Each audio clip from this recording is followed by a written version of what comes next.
หัวโลนสาวหัวโลน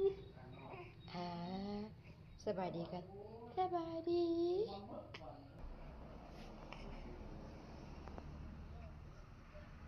แต่เองแล้วโอ้หวาแล้วโอ้แล้วไปซักยามาบ่หายเด้อบ่หายเด้อคนเก่งอีแม่นั่นเนาะโอ้ขานั่น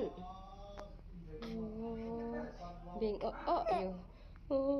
เจ็บหลายโอ้ยแพงไอ้เบิ่งก่อนเลยเฮ้ย